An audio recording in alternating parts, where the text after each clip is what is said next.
Shabbat Shalom, amigos do canal Israel no Caminho. O canal que quer ver todo Israel no caminho, seguindo o caminho, conhecendo a verdade, recebendo a vida e vida em abundância. Hoje, mais uma paraxá. Meu nome é Miguel Malaki, conhecido aqui em Beersheba, Israel, como Michael Malaki. Em São Paulo está Sam Stachover e no Rio de Janeiro, Ruben Chebarques. Hoje nós vamos fazer a paraxá da seguinte maneira. Eu vou falar a parte do Pentateuco, que seria a Torá. São os 5 primeiros livros da Bíblia. Então, eu vou falar sobre essa parte. O Sam Stachover, em São Paulo, vai falar sobre a Brit Hadashah, que seria a nova aliança, seria o Novo Testamento. E a porção dos profetas, o Rubens vai falar desde o Rio de Janeiro. Então, vamos começar. Vaitse é saia, ou partiu. Jacó, vocês já sabem, ele enganou o pai e enganou o irmão, recebendo bênção do primogênito. E o irmão jurou de morte. E o irmão dele, Esaú, jurou ele de morte, e vocês podem acreditar, Esaú ia matar ele mesmo. Então ele fez aquela famosa saída pela direita. Ele saiu de Beersheba, daqui, e foi para Arã, na casa do tio. A mãe dele falou, vai para a casa de titio, senão o menino vai te matar. E pum, ele foi. Bom, eu quero começar logo aqui em Gênesis 28, capítulo 12, versículo 12, 28, 12, que fala justamente da escada, do sonho que ele teve. E sonhou, e eis que uma escada posta na terra, cujo topo tocava no céu, e eis que os anjos de Deus subiam e desciam por ela. E eis que o Senhor estava em cima dela, e disse, eu sou o Senhor Deus de Abraão, teu pai, e o Deus de Isaque. Esta terra em que estás deitado, darei a ti e tua descendência. E a tua descendência será como o pó da terra, e estender-se-á do ocidente ao oriente, do norte ao sul, e em ti, a tua descendência, serão benditas todas as famílias da terra. Ou seja, foi repetido a bênção dada ao avô dele, Abraão, e ao pai dele, Isaque. E ele teve aquela confusão toda, ele fugiu com medo. Imagina o desespero desse homem. Ele estava sendo caçado de morte. Ele chega em Arã, encontra sua prima, Raquel, e imagina uma moça que é bem amada, essa Raquel. Ele olha para Raquel, se apaixona e combina com o pai dela, que é tio dele, Labão. Olha, como é que a gente faz, como é que não faz? Vou trabalhar 7 anos para você. Então, ele vai trabalhar 7 anos para conquistar o amor dessa mulher, né? Então, ele foi servir ao tio, e ele servia como pastor, ele era pastor de ovelhas, tinha um rebanho, né? E foi serviu 7 anos, e aí o sogro dele, que é Labão, que é tio dele também, o engana e faz ele casar, dá vinho para ele, e ele faz ele fazer a lua de mel para a tenda dele com a Lia, que seria a irmã mais velha de Raquel. Mas ele gostava de Raquel. E ele consumou o ato com Lia. E que fazer agora? Aí fizeram mais um acordo, ele teve que trabalhar mais 7 anos. Ou seja, Jacó também veio para servir, estava servindo o tio. Ele estava em serviço na casa do tio. E foi servindo, ele pode se chamar de um servo fiel, pois o tio dele, o sogro dele, confiou tudo nas mãos dele e prosperou. Ele foi prosperando. Então, ele também pode ser um apontamento para Jesus como um servo fiel também. Ele foi um servo fiel. E tudo coopera para o bem daqueles que servem a Deus. Porque o tio dele enganando, mesmo assim, Deus volta para ele para falar dessa escada. Vamos ao texto. Em 31:3, fala assim: E disse o Senhor a Jacó: Torna-te a terra dos teus pais e a tua parentela, e eu serei contigo. Isso no 3. Aí ele vai falar para as esposas dele, né? E no 13, sobre o que Deus falou, ele falou: Eu sou o Deus de Betel, onde tens ungido uma coluna, onde me fizeste um voto. Levanta-te agora, sai dessa terra e torna-se para a terra de tua parentela.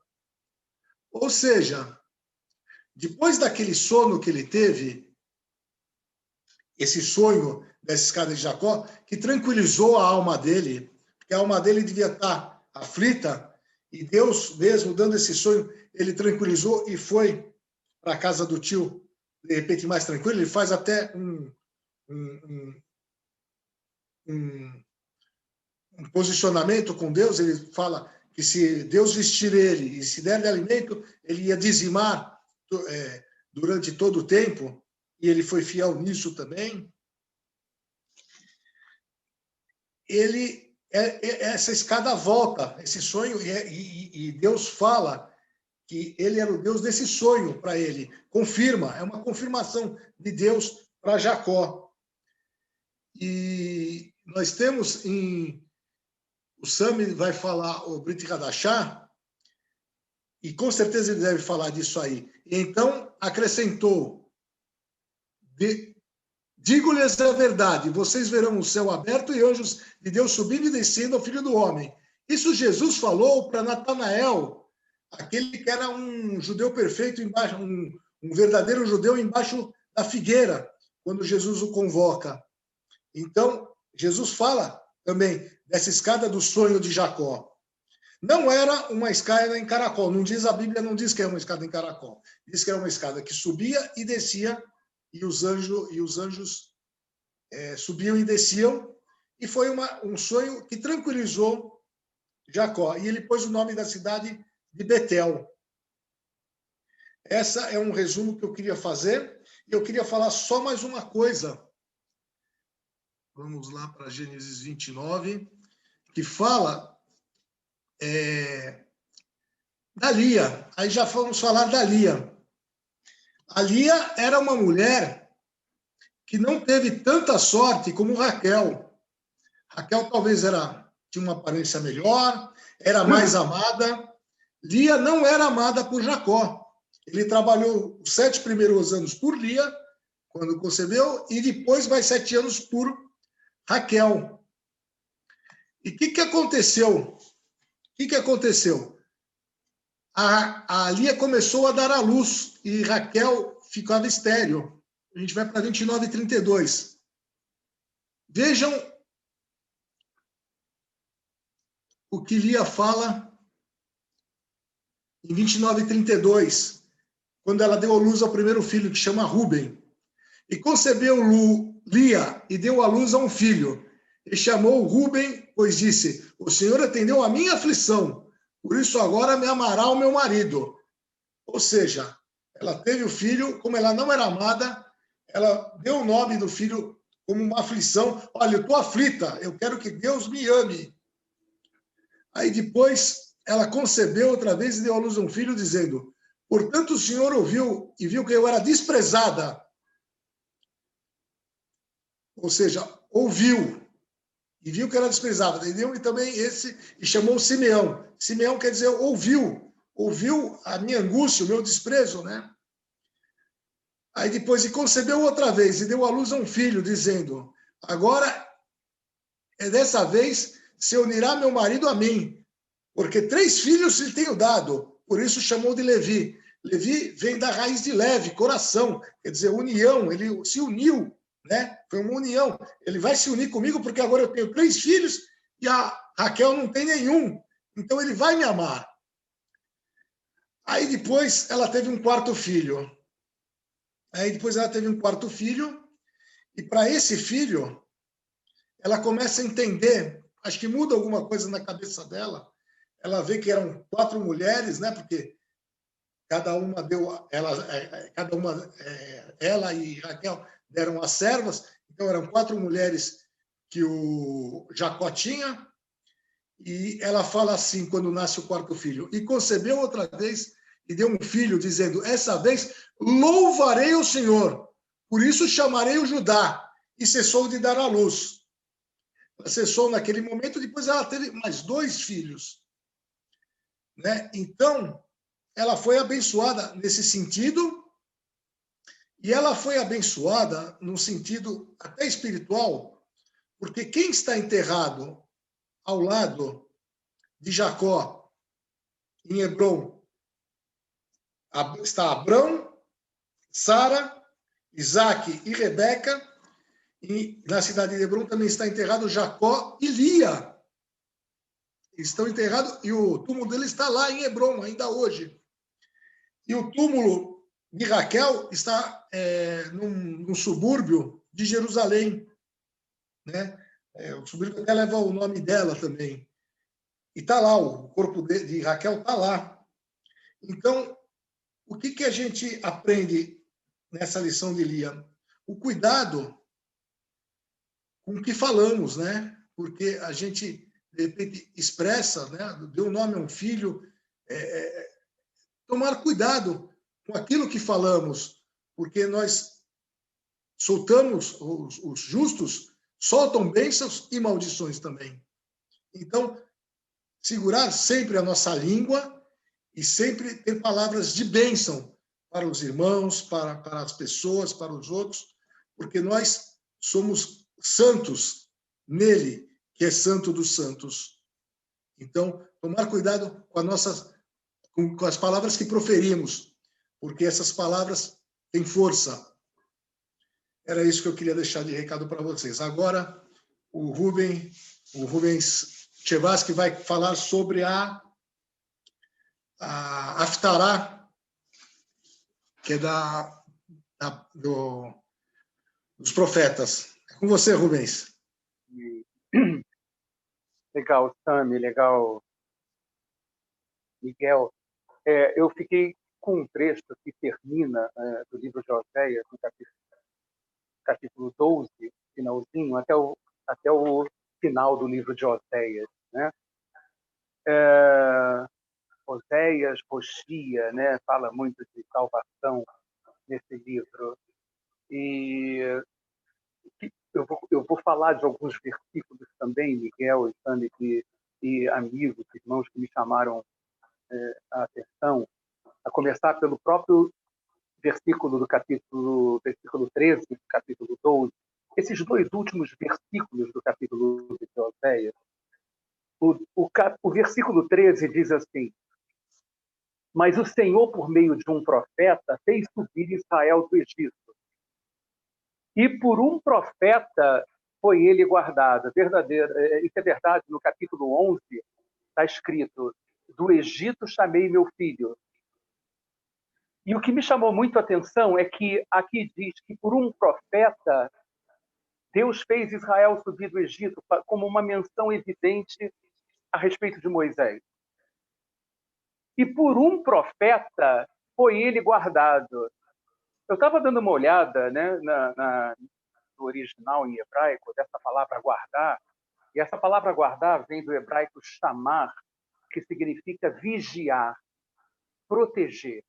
Então é como se a gente pudesse falar que o Senhor, por meio de um profeta, fez subir a Israel do Egito, e por um profeta ele foi guardado, vigiado, o que não diz respeito a Moisés. Então, a gente se reporta, esse texto nos remete a um texto de Deuteronômio, no capítulo 18, quando Moisés profetiza a respeito de um outro profeta. E ele diz assim: o Senhor teu Deus te suscitará um profeta no meio de ti, de teus irmãos, semelhante a mim. A ele ouvirás. E no versículo 18 de Deuteronômio 18, diz: suscitar-lhe-ei um profeta do meio de seus irmãos, semelhante a ti, em cuja boca porei as minhas palavras e lhes falará tudo que eu lhe ordenar. Então, na realidade, esse texto também aponta, ele prefigura a pessoa de Yeshua HaMashiach. Então, o que o versículo de Oséias 12, 13, traduzindo, está dizendo mas o Senhor, por meio de um profeta, Moisés, fez subir Israel do Egito e por um profeta ele foi guardado. Yeshua. É a mesma coisa do texto lá de João, capítulo 1, que diz que a lei veio por Moisés, mas a graça e a verdade vieram por Jesus Cristo. Então, o Senhor fez Israel subir do Egito, Moisés, e por um profeta, Yeshua, foi Israel guardado. Depois, o versículo final, né, o versículo, já começando, na realidade, o capítulo 13, ele, no primeiro versículo, diz que quando falava Efraim, havia tremor. Foi exaltado em Israel, mas ele se fez culpado no tocante a Baal e morreu. Quero lembrar aqui que, na verdade, Efraim era uma tribo que, durante um tempo, se confundia com a própria Israel.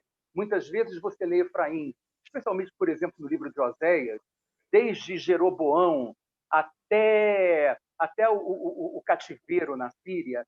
Quer dizer, Oséias profetizou aproximadamente entre o ano 750 a 720, 22 antes de Cristo, né? Então, Efraim muitas vezes se confunde com Israel. Então, ele aqui diz que quando falava Efraim, havia tremor. Foi exaltado em Israel, mas ele se fez culpado no tocante a Baal e morreu. Esse morreu, certamente, não está falando do filho físico de José, mas está falando que morreu espiritualmente. E como é que a gente pode entender que morreu no tocante a Baal?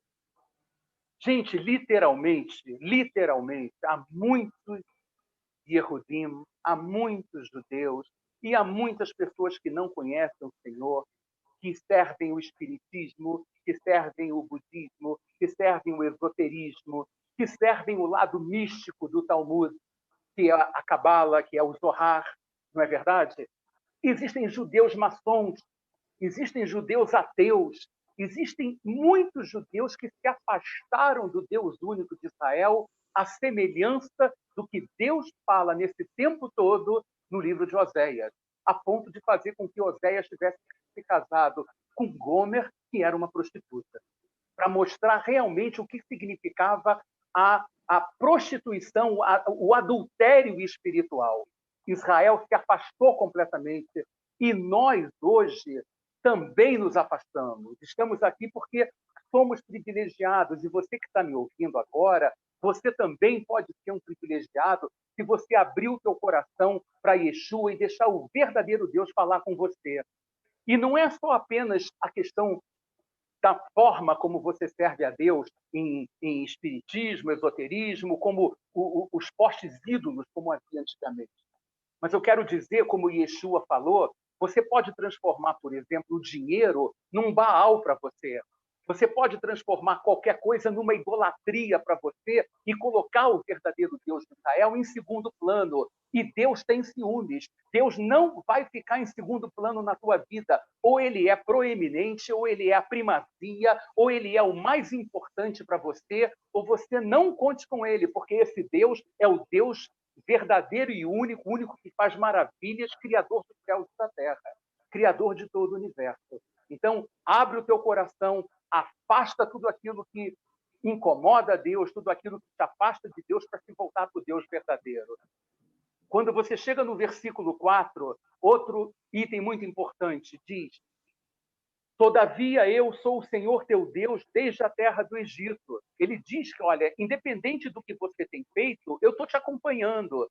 Portanto, você não vai conhecer outro Deus além de mim, porque não há Salvador senão eu. Então, quando você lê um texto que diz que não há Salvador, o próprio Deus está falando aqui, você pergunta, eu preciso de um Salvador? Quem foi que disse que eu preciso de um Salvador? A palavra vem de Moshia, né, no original, e o radical dessa palavra é Yashá, Yud, Shin, Ayan, o mesmo radical que chega em Yeshua. Nós precisamos de um Salvador, sim. O verso 14, eu vou remeter ao verso 14 agora, desse versículo 4, porque ele diz: eu os remirei do poder do inferno, que é Sheol em hebraico, e os resgatarei da morte. E aí ele repete aquele texto que nós conhecemos em 1 Coríntios 15, 56 e 57, que diz: onde está, ó morte, as tuas pragas? E na versão que eu tenho diz: onde está, ó inferno? Cadê, Sheol, a tua destruição?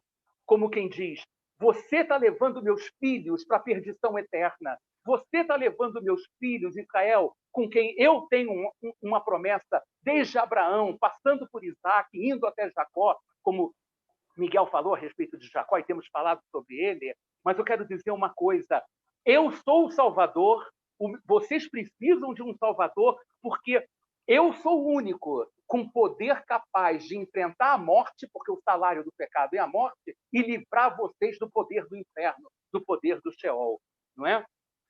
E ele termina com esse versículo e diz: meus olhos não veem em mim arrependimento algum. O que significa isso? Eu sei que vocês tropeçaram, eu sei que vocês pecaram, mas eu amo vocês independente de qualquer coisa. E nessa continuação, não é? A gente vê, e eu vou remeter agora a um texto muito que eu acho lindo, que está em Isaías 63, para ilustrar a questão do Salvador, porque você vai me dizer, como que Deus pode ser um Salvador? De que forma? Então eu leio esse texto rapidamente e digo, Isaías 63, de 7 a 12. Celebrarei as benignidades do Senhor e os seus atos gloriosos, segundo tudo que o Senhor nos concedeu e segundo a grande bondade para com a casa de Israel, bondade que usou para com eles, segundo as suas benignidades. Porque ele dizia, prestem atenção agora, certamente eles são o meu povo, Deus falando, filhos que não mentirão. E aí vem, e se lhes tornou o seu Salvador, Deus está dizendo, e se lhes tornou o seu Salvador. Depois continua, em toda a angústia deles, foi ele angustiado, e o anjo da sua presença os salvou. Pelo seu amor e pela sua compaixão, o Senhor os remiu, os tomou e os conduziu todos os dias da antiguidade. Então, nós já falamos do Salvador e do Senhor. Está faltando um. Então, complementa. Mas eles foram rebeldes e contristaram o seu Santo Espírito, pelo que se lhes tornou inimigo e ele mesmo pelejou contra eles. Então, nós falamos do Senhor, nós falamos do Salvador e nós falamos do Espírito Santo. Isso prova realmente que existem três pessoas e um único Deus. Quando passamos para o capítulo 14, então, o último capítulo do livro de Oséias, os versículos 1 e 2 dizem, volta, ó Israel, para o Senhor teu Deus, porque pelos teus pecados estás caído. Tende convosco palavras de arrependimento. Nós falamos disso na última paraxá, ou quando discutimos sobre conversão. Tende convosco palavras de techuvá e convertei-vos ao Senhor. Perdoa toda iniquidade. E olha o que o Senhor incentiva aqueles que se afastaram dele a dizer. Aceita-nos graciosamente e, em vez de novilhos, os sacrifícios dos nossos lábios. Deus já não está mais interessado nas leis cerimoniais. Deus já não está mais interessado em morte de cabrito, touro, boi, seja lá do que for. Deus está interessado em nos ofertar gratuitamente, sem nenhum mérito, a sua graça. Está escrito em Oséias, aceita-nos graciosamente, e em vez de novilhos, o sacrifício dos nossos lábios. E isso é confirmado no livro de Hebreus, no capítulo 13, quando diz, por meio de Jesus, pois ofereçamos sempre sacrifícios de louvor, que é o fruto dos lábios que confessam o seu nome. Quer dizer que não tem mais sacrifícios de bodes e touros? Não, já não interessa ao Senhor o cumprimento dessas leis. O que interessa é que a gente, pela graça que fomos salvos, ofereçamos a ele o sacrifício dos nossos lábios. Para terminar, o verso 4 do capítulo 14 diz: eu curarei a sua infidelidade.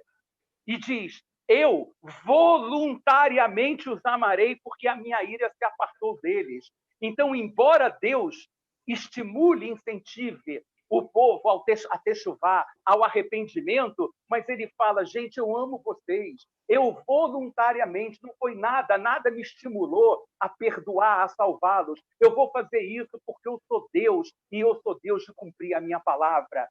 No versículo 6 está escrito: estender-se-ão seus ramos, e a sua glória será como a oliveira.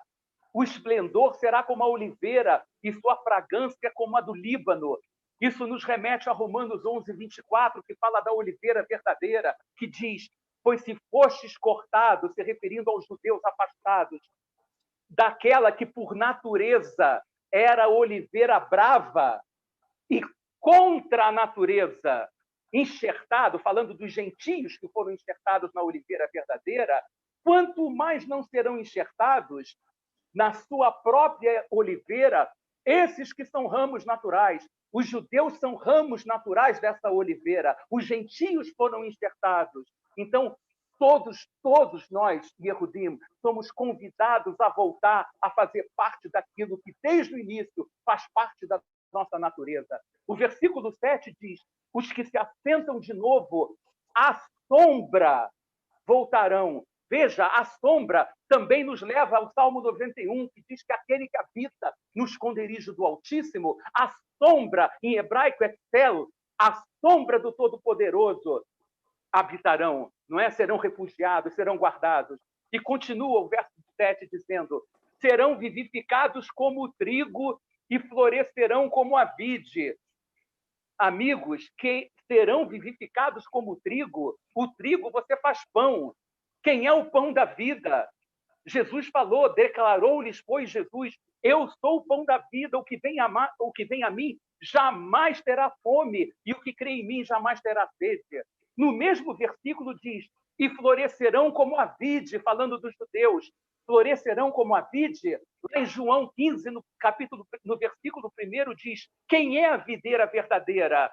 E ele diz, Yeshua: eu sou a videira verdadeira, e o meu pai é o viticultor. E, por fim, no versículo 8 diz: ó Efraim, que tenho eu com os ídolos? Eu te ouvirei e cuidarei de ti. Sou como cipreste verde, de mim procede o teu fruto. Irmão, sabe o que é um cipreste? O cipreste é uma árvore nobre, ela é usada para tratamentos de problemas circulatórios. Não tem nenhum efeito colateral no fruto do cipreste. O que o Senhor, Deus, está nos ensinando aqui é que o sangue, eu falei de problema circulatório, é que o sangue de Yeshua derramado na cruz do Calvário nos cura de todos os nossos pecados e nos justifica diante de Deus. Por isso é que ele falou: eu sou como o cipreste, eu tenho a cura para vocês, me busquem e encontrarão cura e encontrarão salvação. É isso que eu queria deixar nesse texto. Uau! Eu sempre fico feliz de ouvir essência quando nós estamos conversando sobre as parashot. E aquilo que nós vimos agora, tanto o Miguel como o Rubens, nos leva realmente a algumas coisas importantes que estão justamente no Brit Hadashah. Em João 1, de 43 a 51, nós temos um discurso que provavelmente você já viu antes, onde Yeshua vai se apresentar a Natanael. E tem uma passagem dentro desse texto que é em 45, ou seja, João 1, 45, que diz: Felipe encontrou Natanael e disse: achamos que quem Moisés escreveu na Torá e a quem se referiam os profetas, Yeshua, o Nazareno, filho de José.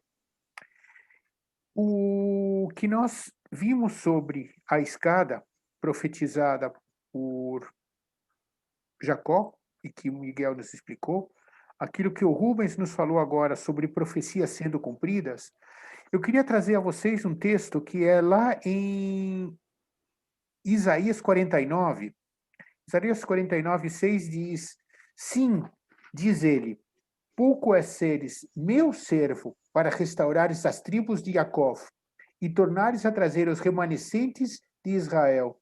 Também te dei como luz para os gentios, Or Hagoim, para seres a minha salvação, Yeshua a ti, até a extremidade da terra. Gente, se vocês querem ver profecias sendo cumpridas, leiam a Torá, leiam o Tanakh, porque é lá que tem profecias. Desculpem com toda a crueza o que eu vou dizer. O Talmud não traz profecias realizadas, confirmadas. Ele não traz essência, porque a essência vem da palavra de Deus e não da palavra de homens. Mas vejam que ainda tem mais um pouquinho.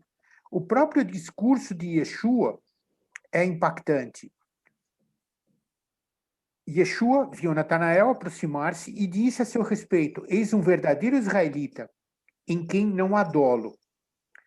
48. Perguntou-lhe Natanael: de onde você me conhece? Respondeu Yeshua: antes de Filipe te chamar, eu te vi quando estavas debaixo da figueira. Gente, ponha na sua cabeça que o Adonai, Yeshua, sabe quem nós somos e não quem nós aparentamos. Ele já conhecia Yaakov, como o vosso Miguel já pôs, muito melhor do que Yaakov mesmo se conhecia. Lhe deu coisas incríveis. Sabe por quê? Porque confiou nele. E o que Yeshua estava tentando fazer é com que Natanael entendesse a importância do discurso de Yeshua. Nós, como Yehudim, e diz o texto, nós somos gente boa, verdade, mas gente boa também peca. Nós podemos conhecer uma porção de coisas, mas lembre-se de que a essência está em caminharmos com Deus. O Rubens falou sobre não ser mais necessário fazer sacrifícios de animais, e é toda a verdade. Porque hoje é o louvor dos nossos lábios que vai valer como um sacrifício. Mas o louvor do lábio significa alguma coisa que você tem no coração. E creia-me que Deus não vai te julgar pelo que você aparenta ser. Ele vai te julgar por aquilo que você realmente é. Aí, continuando o texto de João, em versículo 49, 50 e 51, vejam o discurso de Yeshua. Então exclamou Natanael: Mestre, Rabi, tu és filho de Deus, tu és o rei de Israel. Ao que Yeshua lhe respondeu: porque te disse que te vi debaixo da figueira, crês? Pois coisas maiores do que estas verás. E acrescentou Yeshua: em verdade vos digo que vereis o céu aberto e os anjos de Deus subindo e descendo sobre o Filho do Homem. Gente, a história da escada me lembra da minha meninice, quando eu ia na escola judaica e falávamos sobre essa paraxá e ficava só em anjos subindo e descendo. Mas ninguém disse que estes anjos estariam entre nós, vivendo conosco, nos trazendo a essência daquilo que é a palavra de Deus. Vejam que a essência da palavra, ela se completa. O Talmud não. Vejam que aquele que acredita em outros deuses está correndo o risco de errar no primeiro e no segundo mandamento. Não terás outros deuses fora de mim. E quando você vai procurar esses outros deuses, aonde está o Yeshuati que nós acabamos de ver? Ah, tinha uma nova aliança? Sim, verdade, ela também já foi profetizada. Por quê? Porque Jeremias já disse, a aliança que eu dei a vocês lá no deserto, desculpem, vocês mesmos pisaram na bola, vocês mesmos desconsideraram. Isaías diz assim, os sacrifícios de vocês, eu não quero mais, isso me aborrece. Imagine Deus olhando para você, para mim, e dizendo assim, para de fazer isso, não me traz nada de novo, não me agrada. Mas não por isso Deus tirou as bênçãos.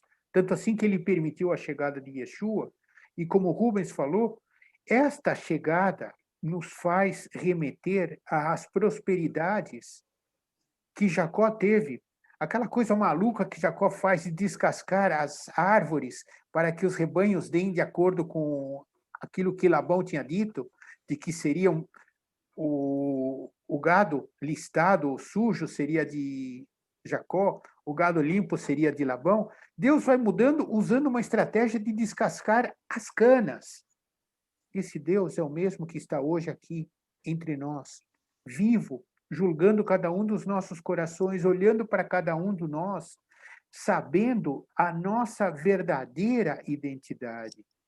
E como os meus dois irmãos, meus companheiros de Paraxá, disseram de uma maneira bem clara, só tem um caminho, uma verdade e uma vida, que é através de Yeshua. Não por nós, porque nós não merecemos isso. Muito pelo contrário, nós mereceríamos estar em outro lugar, como o Rubens falou muito bem. O Hades é onde nós deveríamos estar por ser pecadores. Mas, por misericórdia de Deus, ele trouxe Yeshua para nosso convívio. E eu queria encerrar mostrando para vocês, no Salmo 3, que é parte desse texto, aonde diz assim: com a minha voz clamo ao Adonai, e ele, do seu santo monte, me responde. Deito-me e pego no sono. Acordo, porque o Adonai me sustenta. Não tenho medo de milhares do povo, que tomam posição contra mim de todos os lados. Levanta-te, Adonai. Salva-me, Eloheinu, meu Elohei, pois feres nos queixos a todos os meus inimigos e aos ímpios quebras os dentes. Esse clamor é o clamor que deveria ser nosso todos os dias, por saber de que a nossa máxima capacidade, como eu brinco muito, é soltar um parafuso. Deus, só de falar, ele fez a luz. Só de querer dizer alguma coisa, ele fez os céus e a terra. E vocês acham que este Deus não vai te julgar? Ele fez o ouvido, ele ouve tudo. Ele fez a boca, ele fala tudo. Ele fez a nossa mente e nos dá o privilégio de ter a mente limpa para vê-lo na Torá, para vê-lo no Tanakh, como ele realmente é. Não queira me dizer de que Yeshua não está na Torá, porque o Rubens falou dele. Não queira me dizer que não está nos profetas, porque Miguel falou disso. Então, é somente nós querermos tirar o ranço dos nossos olhos para ver a verdadeira face de Yeshua, o Mashiach vivo de Israel. O que você acha, Miguel? Amém. Queria agradecer ao Rubens. Obrigado, Rubens. Obrigado, Sami. Obrigado a você, nosso YouTube espectador, que tem nos acompanhado, tem nos apoiado. E até a próxima semana com mais uma Paraxá. Shabbat Shalom. Shabbat Shalom, amigos. Shabbat Shalom. Shabbat Shalom.